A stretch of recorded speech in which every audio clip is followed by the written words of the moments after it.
Hi, everyone, and welcome back to Have More Babies. We're here to help you sort through those big parenting decisions. That's right.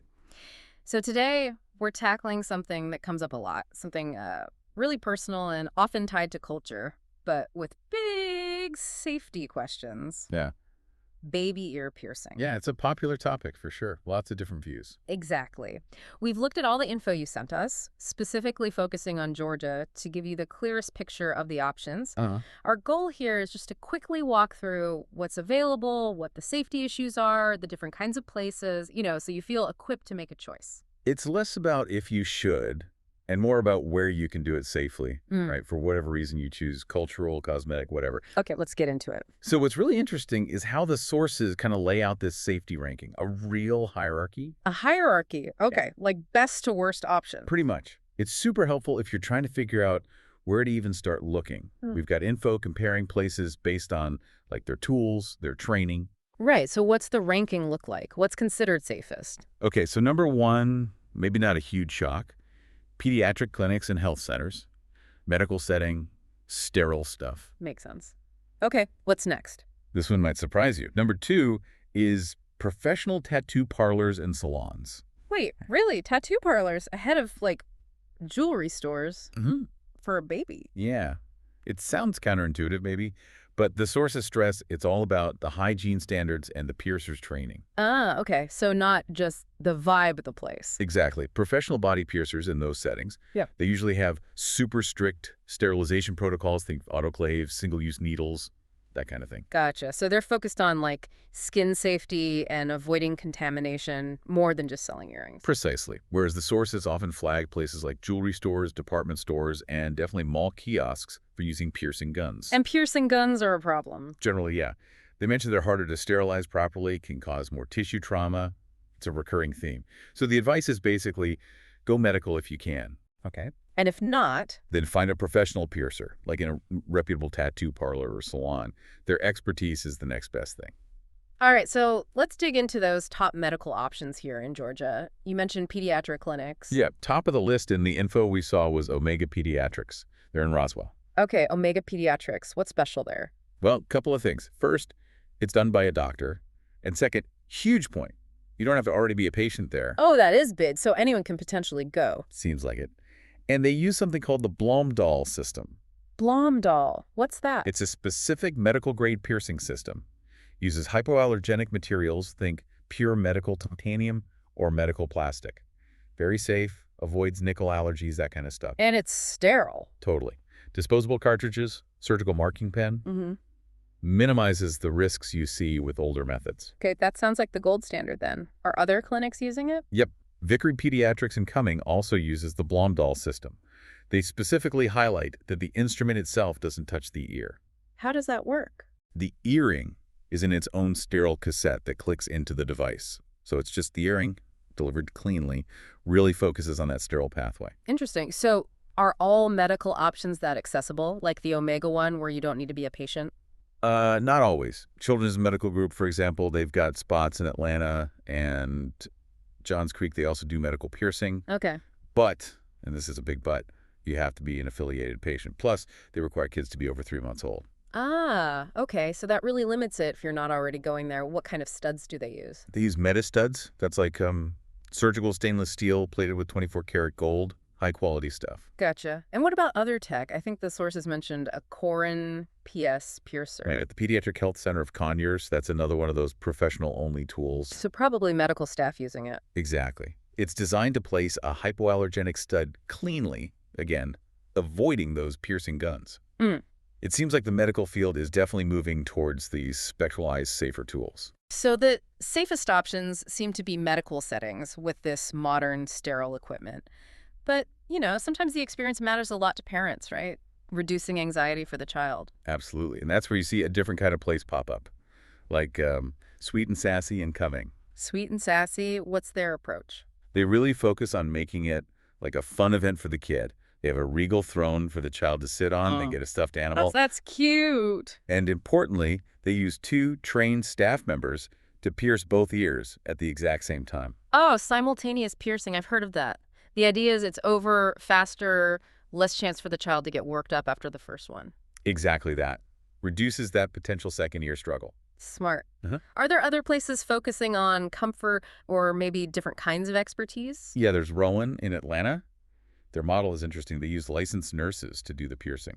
Nurses. Okay, so medical training, but maybe not in a doctor's office setting. Right. They're trained specifically for piercing, but also in, keeping skin safe and calming nervous kids and adults, probably. Oh, probably. And what about their equipment? Are they anti-piercing gun too? Oh, yeah, definitely against piercing guns.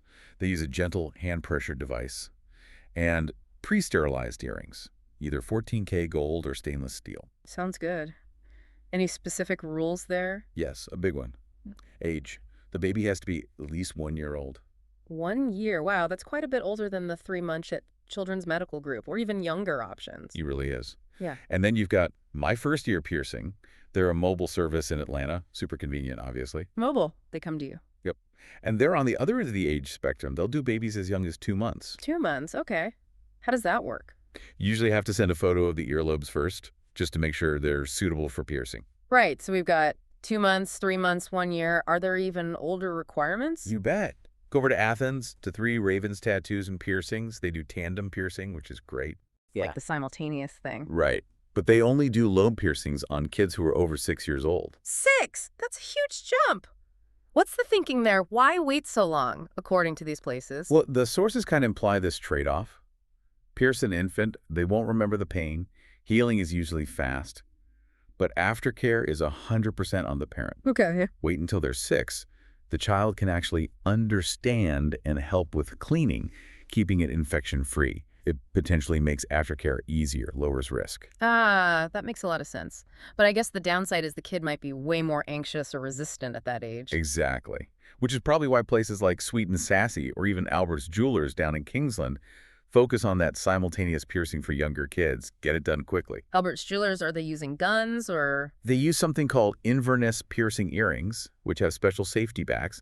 They also do the simultaneous piercing and require the baby to be at least 2 months old and have had their first shots. Okay, so even some jewelers are using specific systems, not just standard guns.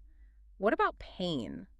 Are any places focused on making it truly painless? Yeah, check out Ashford Aesthetics, also in Athens. They have a pretty distinct method. Oh. They use a topical numbing cream first, then an injectable numbing medicine. Their whole thing is guaranteeing zero pain. Wow, injectable numbing, that's serious. And, like Rowan, they're strongly against piercing guns.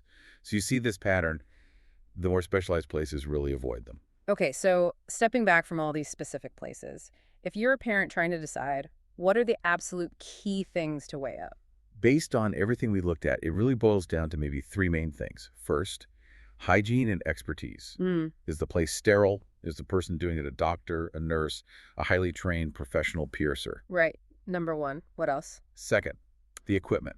We want to look at those specific systems like Blomdahl, Corn PS, maybe hand pressure devices. And definitely ask if they use piercing guns. Seems best to avoid those if possible. Got it. Equipment matters. And third? Materials. The earrings themselves. Allergies are common, especially nickel. So you want hypoallergenic, medical-grade options. Think titanium, medical plastic, or high-carat gold, like 14K or even 24K plated. Yeah, hygiene expert, equipment, materials.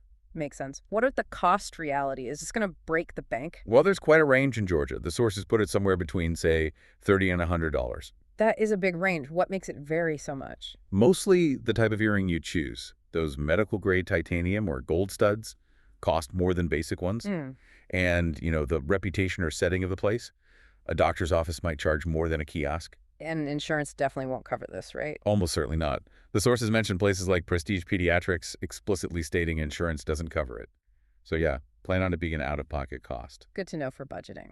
Okay, so final thoughts on minimizing risk. What's the bottom line? The bottom line is, yeah, things can go wrong. Infections, bad placement, it happens, especially if it's not done right. So the safest bet is? Choosing those professional medical places, like we mentioned, Omega Pediatrics, or facilities that use licensed nurses and really strict sterile methods like Rowan, they just minimize the risk significantly because they know the procedures, the right materials, and give good aftercare instructions. Right. It's about professionalism and process. Exactly. Which leads to maybe one last thing for you to think about. Yeah. We saw this huge range in age requirements, right? 2 months, 3 months, a year, even 6 years. And often it's tied to when kids get their first immunizations. Uh-huh.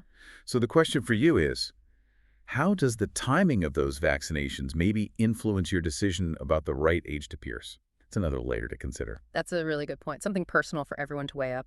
Okay, this has been super helpful. Glad we could sort through it. If you want more details, especially on those advanced medical piercing options and the kind of protocols used by places like Omega Pediatrics, we definitely recommend you visit omegapediatrics.com. Yeah, it seems like a great starting point for that kind of detailed info. And hey, if you found this conversation useful today, Please do show some support. hit that like button below, subscribe to the channel for more chats like this, helping you navigate family decisions. And share it. Share it with anyone you know who might be thinking about baby ear piercing in Georgia. Thank you so much for joining us on Have More Babies. See you next time.